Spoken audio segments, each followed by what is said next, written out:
You're listening to the Public Health Epidemiology Careers Podcast, episode 132.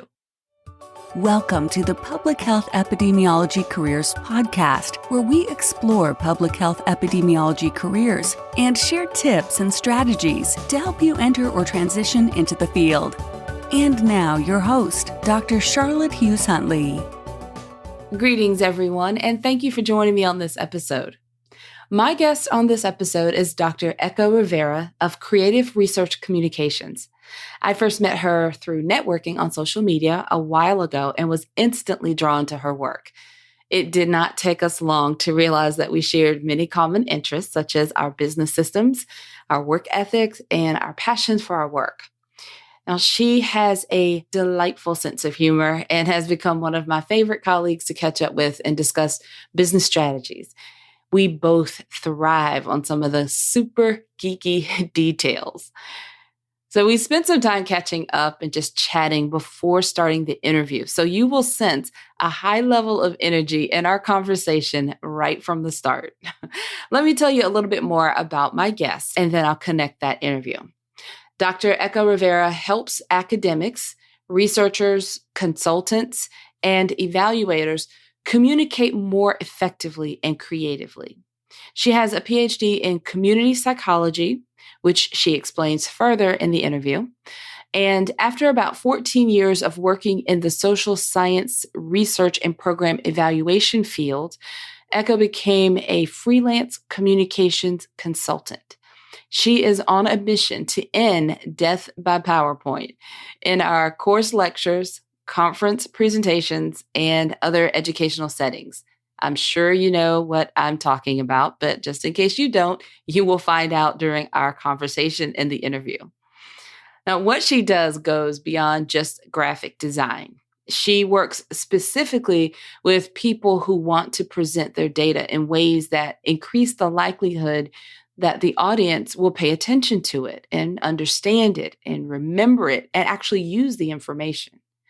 So you're really going to enjoy getting to know Dr. Rivera in this episode because my conversation with her is so refreshing and it brings a new level of interest and excitement to the way we communicate our messages in public health. I'm delighted to connect that interview with Dr. Rivera right after I share this very special offer from LinkedIn Learning. This episode is brought to you by LinkedIn Learning. LinkedIn Learning's Creative Library contains a large collection of tools and skills for creative design professionals, covering a diverse range of topics, including presentation design, video, photography, audio and music, and so much more. LinkedIn Learning is offering our listeners access to their extensive library of resources free for 30 days. You can start now, access anytime, anywhere.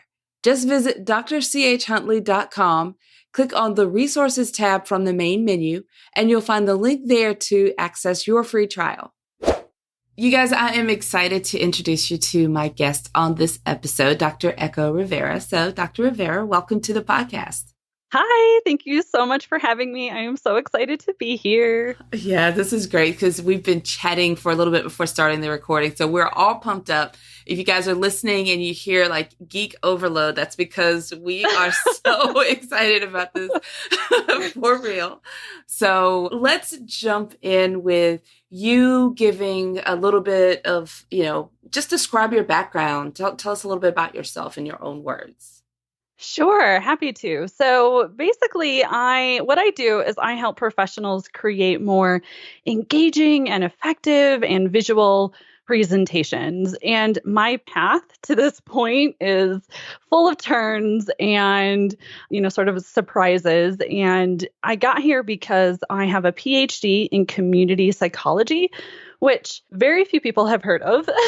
So I'll just say quickly, it's sort of like having a PhD in community-based participatory research to specifically solve issues and challenges at the community level or at the state level or, the national level, that kind of thing. That makes a lot of sense. And I'm really glad you explained that. Yeah. Because I had not heard of community psychology until I met you. And I was like, what does that mean? So that's great. Yeah, very, very few people have heard of it. And, the thing about community psychology is that basically what I did when I was in academia was, we're trained to basically be able to work on any type of research project, any type of topic. And we just connect with community leaders or community organizations to help them do research projects that they're interested in to solve the problems that they've identified. So that means I've had to work with a lot of people. I've had to communicate to a lot of people who are in this research field and understand research and data, and they do data analysis. But I've also had to communicate research and methodology and data to people who have never even taken a stats class or anything like that. Like they're new to research. They don't really, it's not their background. And so I've had to communicate research and data to all these different people, all these different stakeholders. And that's just sort of what got me interested in communication generally and helping other people who have a PhD communicate to others who don't, and that sort of thing.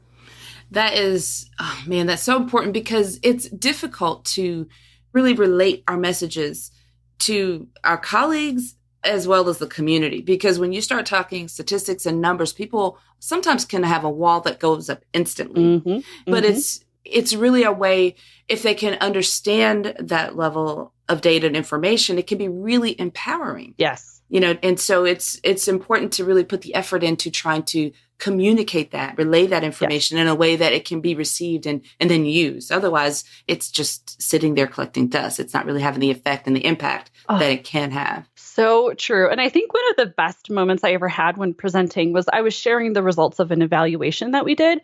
And I had to explain a little bit about reliability and validity to people who have, probably never even taken Stats 101. And someone actually said, I feel like this stuff should probably be really complicated, but the way Echo explained it, I understood it perfectly. And it actually was interesting. And that was just like, the best compliment and what I was going for. So that's the power of being able to communicate effectively, especially with presentations even. Yes. I want you to talk a little bit about your freelance communications consulting role, because you mentioned working in academia, then I guess at some point you moved into consulting. Yeah. So although I guess I'm kind of cheating, I don't know when I say that, because I actually, so when I got my PhD, I immediately went and worked at, not at a university, I worked at a nonprofit research and evaluation center. So I left academia in a sense, but then I went and did community-based research and evaluation for 3 years. And then I quit to do this consulting work where I help people like that, academics, researchers, evaluators, people who have to share research, education, statistics, basically. That's when I started focusing and helping them full time with their communications, mostly with presentations, but also things like we've done research comics, infographics, just helping with data visualization in reports. I've done, evaluation report design. So it's sort of just communications in general, but with a focus on presentations. Okay, that makes a lot of sense. And we, there's a big need, major need. Yes. I'm going to tell you, I don't think I've ever told you this before, but the first time I think what attracted me to your account, because I think we were maybe connected on Twitter first. Mm-hmm. But what caught my attention was your passion for bringing life to PowerPoint presentations. Yeah. And yes. I had a situation back when I was working on my doctorate. I remember getting to the point where it was time for me to defend. And I'm talking my final defense, because when I was, defending the proposal, I just did whatever I was told to do. The final defense, I was thinking, it is time for me to shine, I'm ready to do my thing. Yes. And I got into like a full-blown argument with my chair because I did not want to have those text-heavy slides. Yeah. I kept saying that PowerPoint, you're not supposed to have all the text. Like it was wall-to-wall. He's like, no, you got to put all your bullet points in there. And I was so upset. And I was upset because I was thinking, this is my moment. I want to talk about my community. And I was really feeling, really confident and passionate about what I was doing, what I'd accomplished. And I had some statistically significant findings, and I was like all pumped up. And I thought, this is my chance to make it interesting. And he was just adamant. And so I finally got to the point where I realized, okay, girl, this is a conversation I'm having with myself. Girl, you need to calm down and get past this thing so you can graduate. Yeah. So I just went along with it. But I was really like, from that point on, I was like, I'm not going to create another boring slide deck. And every time I've conducted a webinar within my business, I make sure that the majority of the slide is going to be something visual, like a graph or an image with very minimal text. I've just been, I can do what I want to do now, but up until that point, I was like so upset. So when I saw your conversations and I saw what you were representing and your little videos, and I thought, oh yeah, I need to follow this lady because she's doing something. She needs to help save the world now. She's got to go to all the academics and save them. So yeah. That is so frustrating. You're like finally ready to create a better presentation, and then someone's actively like, no, make your presentation worse. Like, it's just, but you know what? I actually hear that kind of a lot, and it breaks my heart every single time. And so what I tell people, just in case one of your listeners is in that position, I do say, for when it comes to, dissertations or things like that, you were right. I mean, just graduate. Like, just do what you have to, graduate. It sucks, but then, if you do a conference presentation, then you will have more control and you can do it better in that situation. So sometimes I do just say, sometimes you just have to check the box and get it done. That's definitely the reality. And I know a lot of people are also worried about, creating a better presentation and having people in the audience think things like, oh, this isn't professional enough. Where's all the text? Where is all of your data? I want to see more text. I don't like this. That a lot of people are actually worried about that. But that doesn't really happen. Like, the good news is that even people who would say beforehand, no, your audience expects to see the text, once they actually see a better presentation, they love it. So it's definitely an ask forgiveness, not permission kind of thing. Yes, I think that's always been my belief or my feeling. The whole presentation can be really dull and boring because if you've got all that text up, there's a conflict. You're not sure if you should be reading the slides or listening to the presenter, and it's just really, for the experience from the audience perspective, I just think it's difficult. If you present the information and they can focus on you, then they can always refer to the document for the details later. Yes, exactly. Like everything you're saying, yes. Okay, so I guess I had to get that out because that has always been a thing that bothered me. I'm sorry. When I saw you and what you were doing, I thought, oh, wow. So I'm not the only one that's just been frustrated about that, but someone's actually doing something about it. Yeah. So let's move into, because I need to I could go on and on about that, but I won't. Me too. Let's move into, when did you become interested? I guess, was there a pivotal moment or, that you become interested in really making this your business? Oh, I have to say that's one of the hardest questions for me to answer. I love the question, but I'll try to not just go all over the place with it because very quickly, my interest in making better presentations started all the way in undergrad, actually. And it kind of started because I was just terrified of public speaking. I mean, throwing up, shaking while I was up there for a 10-minute class presentation for, undergrad psych, right? It was really the worst thing for me. So I just put so much time and energy into practicing and memorizing, which I don't recommend now, but, at the time I was over preparing, and that sort of helped me actually get out there and do it. And I was doing a lot of fun stuff with my slides. I would use animations and I would tell stories and just make it really engaging. I was just sort of overcompensating for my fear. And I thought I was terrible. I thought I was the worst presenter ever. I just wanted people to look at my slides and not at me. But then people started saying things like, your presentations are actually really cool. And I really like the way you present. And so it just kind of boosted my confidence. from undergrad through grad school. So that's kind of like one layer, I guess, to my path.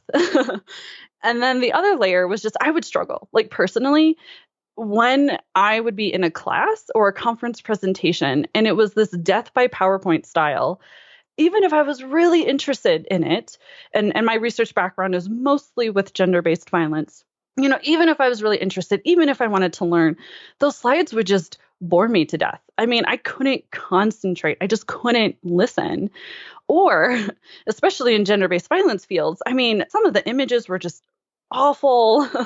And just the way the information was shared, it was like, no one's going to get into this. No one's going to care about this, this horrible thing that's happening. So that was kind of forming as well. And then when I started training research assistants on projects that we're working on, I did my training a little differently. Again, I was telling more stories. I was trying to resonate with them, but in a way that wouldn't make them scared or feel so horrible that they wouldn't listen anymore, or that they would just not even want to be part of the research project, because we were dealing with really, really sad stuff.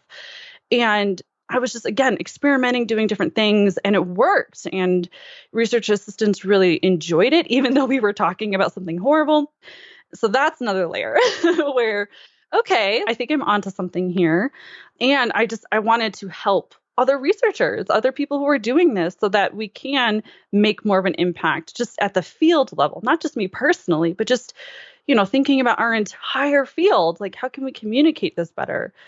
And then Then I'm at the research center working, so I have my PhD and I'm working, and I saw it in the evaluation field too. So it isn't even just research. It isn't even just universities. It was at this evaluation, and research center. And, the presentations that we were pumping out there were not great and not getting people to care, not getting people to use the evaluation results. So it just finally hit me that everybody is struggling with this. And whether it's for teaching a university course, whether it's for training research assistants, whether it's at a conference presentation, whether it's an evaluation presentation, everybody is struggling with it, and every field is suffering because of it, because all of those audiences aren't learning, aren't paying attention, aren't caring, and aren't using the information. And I was just like, people have been telling me I'm good at this. I just need to help people with this. Like, that's just what I want to do. So yeah. Here's my long story. Sorry. No, don't apologize. That is, Okay. that is awesome. And it's so necessary.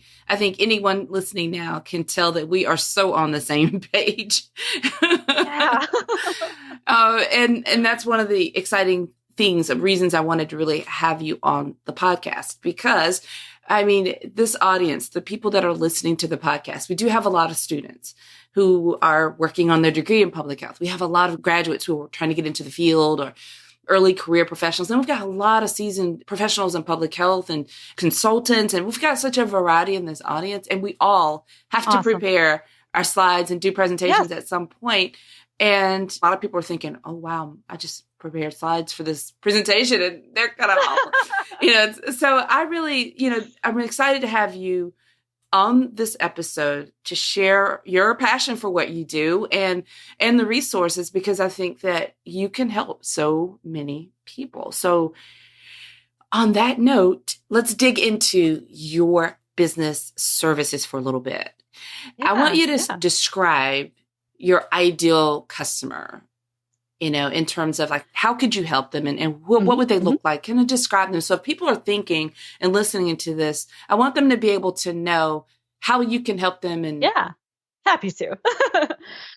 So the people that I create resources for are grad students and beyond. So grad student, postdoc, PhD, master's, all those different types of degrees, grad school and beyond. And it's people who are sharing educational information or data to other adults. So that's not, the fanciest term. There's not one term to describe it. Sometimes it's easier for me to say, I basically don't help people who are in the business and corporate world.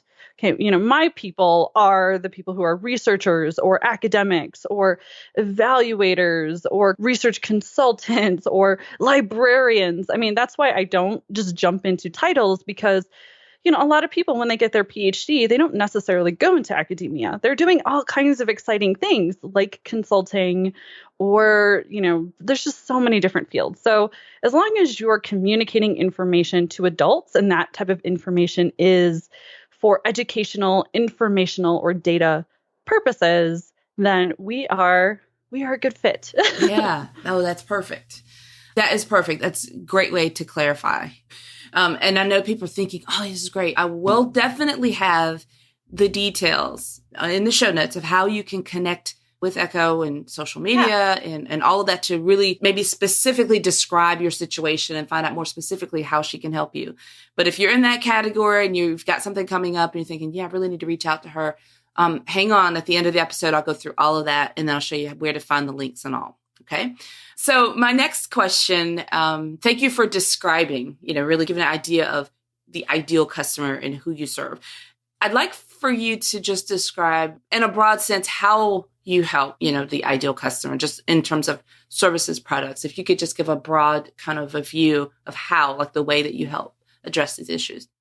So a lot of people like to learn in different ways. So I actually try to meet them where they're at. I have online courses. I also do webinars and workshops for groups.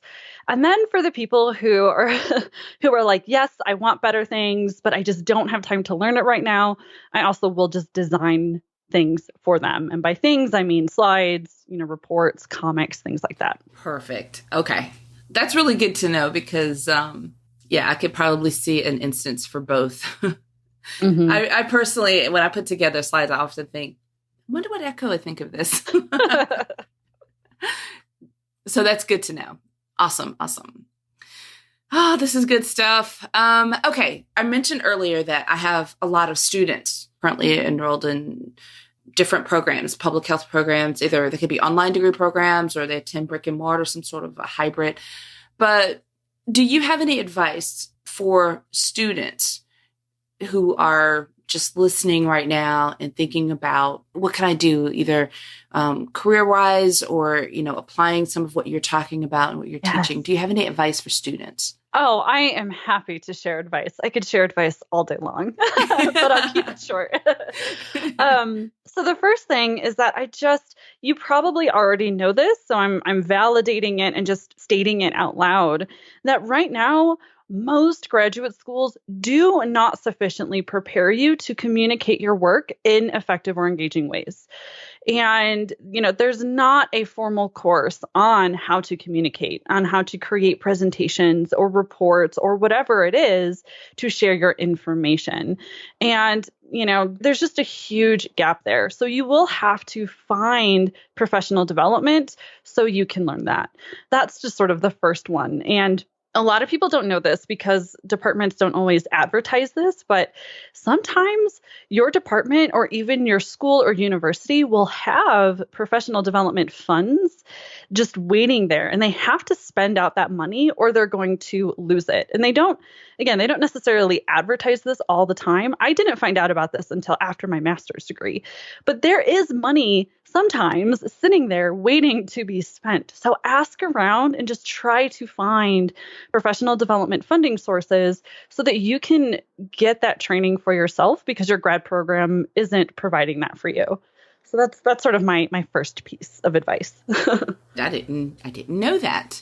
Yeah, it's not every school, every university, but it doesn't hurt to ask. The worst that's going to happen is someone says no, but the best thing that can happen is you get professional development paid for and you develop more skills. So it's worth a shot.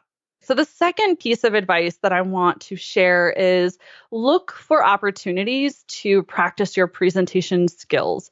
So look for opportunities to do brown bags in your department or other departments or even other universities in your area or webinars. Even do, that way you can present to people in another state than you, maybe even another country. Do webinars about your research or just something else you can talk about to other universities and other students or peers, and definitely conference presentations, as many conference presentations as you can do. I mean, I totally get that they're very expensive and it can be hard to afford them, but maybe there's local conferences, or look for conferences in similar fields, not just public health. So, hey, community psychology, we have, we do conferences and we do regional conferences that are actually for and by graduate students. So look into those. So, social work, kind of look into similar fields like macro social work, that kind of thing. Just present as much as you can. It not only builds your CV, which is awesome to do, but it's just more opportunities to practice and experiment. Graduate school is when I did most of my experimenting and just did random cool things in my presentations. I was just playing around. And that's where I taught myself all these kinds of cool things. So graduate school is sort of the perfect opportunity to practice and play. So just make use of that time. Yeah, that's great. Definitely. I have similar advice often, Yeah. but I love the way you really put that out there, because I don't think that as students really taking full advantage of some of those opportunities because they're so busy trying to get the assignments completed and so forth. But it's so worth it when you can take advantage of all those opportunities like you're explaining. So yeah, definitely great tip there. Yeah. And, I remember grad school. It was very hard and busy and overwhelming. So I do understand that. But, just keep an eye out, I guess is more of what I'm saying. Keep an eye out. If you can do it, if it's not going to cause problems or too much stress or that kind of thing, do it. Even if you're a little anxious, just go out and do it. I believe in you. Yeah, that's right. I agree. I love that 100%. And then I think the last piece of advice I have is don't be afraid of using creative ideas or just being creative about this. So I kind of touched on that, I guess, in the last one where I was saying, I used graduate school as a time to experiment. So I just wanted to take that one step further and say, get creative. In grad school, I got really into bicycling, like really, really super into it. And I created a blog where I drew comics about cycling. And then at one point, I even was thinking I was going to go and do research on cycling and cyclists and cycling as public health interventions and that kind of thing, because I developed a side hobby and I had a blog with comics, and I was actually people were noticing. I got invited to speak at a bicycling conference about my comics. Wow.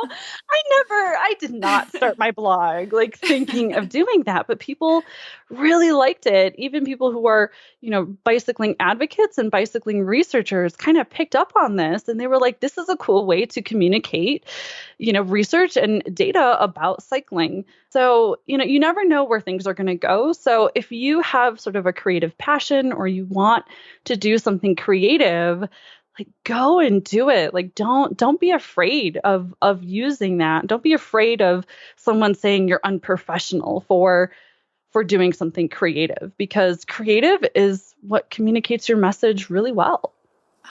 Love that. That's another, I agree 100%. Yes. I love that. I absolutely love that, because, I think that sometimes, especially in a field like public health, where there's a lot of, traditional ways of doing things that are really rather dated, I think that more and more we need to be encouraged to be creative. So I love that advice. Love that. And I just use Keynote, by the way. I wasn't out there using Adobe Illustrator and making these amazing comics. I mean, it was circles and sticks to make stick figure kind of things, and just a lot of shapes. So just use whatever you have to get started and just be creative with it. Just play. Yeah. Love it. Love it. So what about, let's think about the graduates, someone that's maybe already working in the field, early career professional. They may already be a little bit, maybe they've gotten a degree, hard to get into the field, just whatever the case may be, but they're past the school stage. And do you have any advice for them trying to kind of progress forward and move into their career and find their way? Yeah. Well, first, congratulations on having your degree. That's amazing. And I would say, one thing that's really hard is that you are smart, you have your degree, and there are a lot of other smart people out there. And one thing that I've noticed in the years that I've been doing this, and advice that I share when I'm working with people who are doing job talks and that kind of thing, is the people who can communicate their work in the most effective, engaging, and memorable ways, they're the ones that stand out among the crowd of smart people. So learning communication skills is so important for getting your name out there, for getting recognized, and for people to notice you and your information.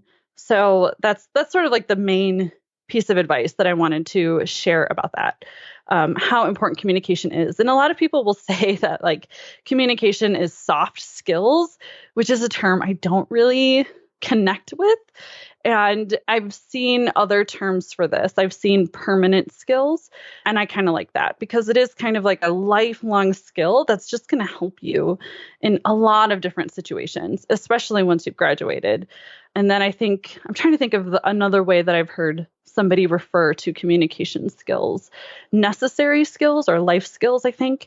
Those terms I think are better than soft skills. There's nothing soft about being able to communicate complicated information in a way that a lot of different people can understand and in a way that gets them to care about the information. I mean, if you can do that, people will want you. Yeah. People will want to work with you. They will want to hire you. They will want to keep you around. So, that's good. That's sort of the main one. That is really good because I like the way you phrase that because, we're in that crowd of smart people. So it's not about being the smartest or having the most letters behind your name. It's really how effectively can you communicate and really be engaging. And that is what really will help you stand out, being your unique self. Yeah, exactly. Mm-hmm. Love that. I would say have a website, which is probably very basic. You've probably heard that before. But to connect it to sort of what I do, again, I had a blog and I posted my comics. And again, the comics were connecting cycling with research. So, I was able to use my website as a way to stand out and get noticed.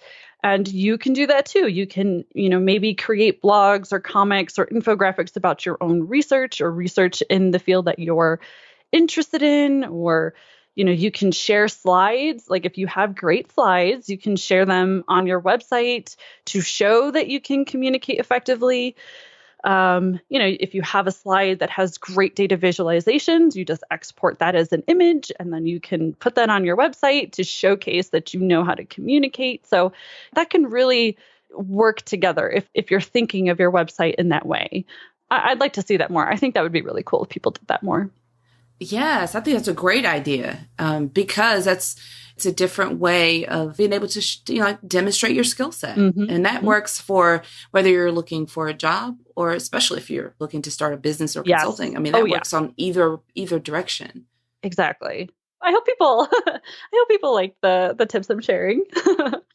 Oh, I can almost guarantee that they will because it's fresh and it's different and people are looking for some way, how can we kind of repurpose or kind of rethink maybe some of the old actions and the old steps or the, following what you see other people doing or the traditional path, but doing things slightly differently. I mean, you're already out there, but instead of competing to get your resume to rise to the top, you still have to do kind of the resume route, but this is just a very innovative and different way of getting the attention of a potential employer or a potential new client. Mm-hmm. Yeah. And, death by PowerPoint is common. I mean, that is still the status quo. As much as people like me and others are trying to, fix that, it still is what people are used to seeing. So just like imagine yourself, you're at a conference and you present using these highly engaging, highly visual, excellent data visualization. People are going to notice. I mean, you are going to stand out so much more, especially in a setting like a conference. People are going to see that and they're going to want to talk to you. They're going to want to come up and say, wow, your slides looked great. They look different than anything I've seen. And it's a conversation starter, which is excellent for networking. Yes. I mean, there's just so many advantages to communicating well, even when it is PowerPoint. I mean, PowerPoint can be a tool for networking and great communication. I am loving everything that you're saying. And I know that the audience is as well, because this is the reason I wanted to have you on this episode. So I'm going to say thank you.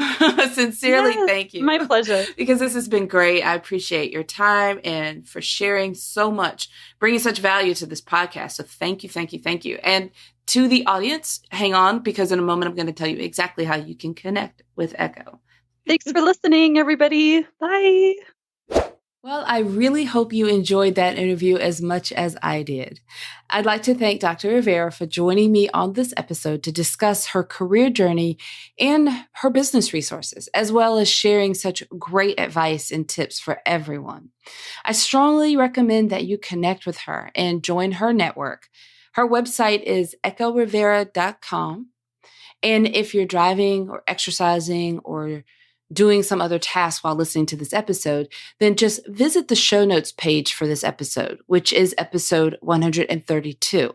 You'll find links to Dr. Rivera's website, their social media accounts, including her new YouTube channel, which I didn't know she had until the interview, but will definitely be subscribing and following.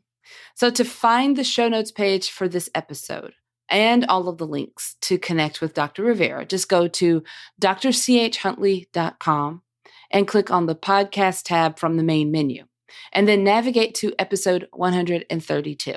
Remember that you can also click on the resources tab from the main menu to find the link to start your free trial of LinkedIn Learning. All right, everyone. Until next time, have a fantastic rest of your day. Thank you for listening to the Public Health Epidemiology Careers Podcast at drchuntley.com.